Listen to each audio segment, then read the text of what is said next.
Mother Nature will not always disperse her raindrops on your plants, so we need to supplement them with love and water. But first, let's go over some points to consider that affect the watering needs of your lively root outdoor plants. In the meantime, have you had your 8 glasses of water today? Cheers to the sunshine and the rain. Sun exposure will affect how much water your lively root plants needs. We know that the giant alocasia and colocasia need direct full sun to thrive, but they also like lots of water. If your plant is in the southern or western exposure, the heat is usually more intense.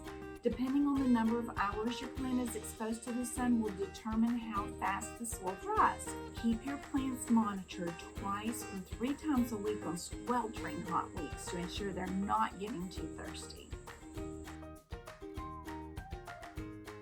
If your plant is near an AC unit or it's on the mountain ridge getting a frequent amount of wind, the flow of air around the plant, just like an overhead fan in your house, can dry the soil or dessicate the plant.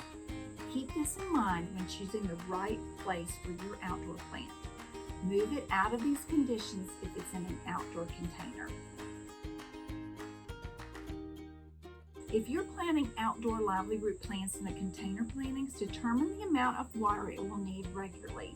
If your plant likes desert-like conditions, make sure to use a good draining soil mix like cacti and succulent mix for those plants. Using a porous pot with good air circulation will also help the soil not retain too much water for too long.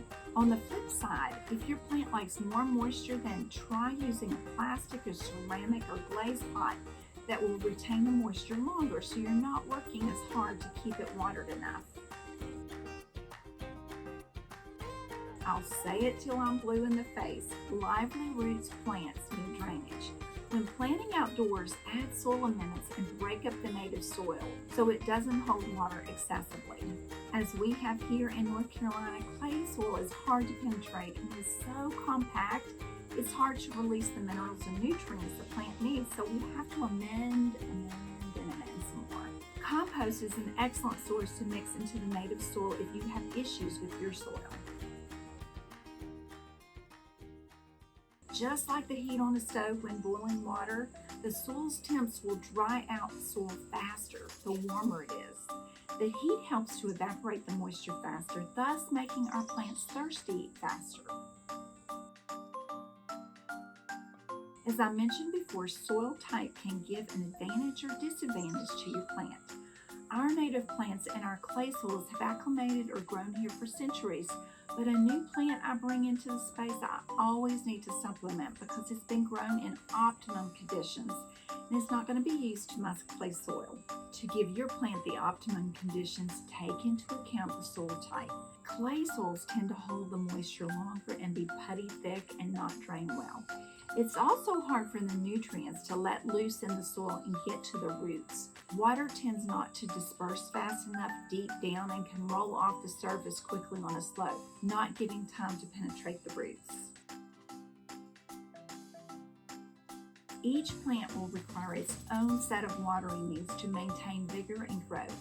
Check your plant care cards for instructions and provide them accordingly. Don't think that every plant needs to be watered the same way. Some like to dry out between waterings, like our lively roots ponytail palm, where the colocasia likes its soil to be kept consistently moist. Did you realize all these things play a factor in your plant's watering needs? It's something to consider, right? Now tell us what kind of elements you're dealing with in your garden and how it affects the watering needs. Until next time, have a lively day.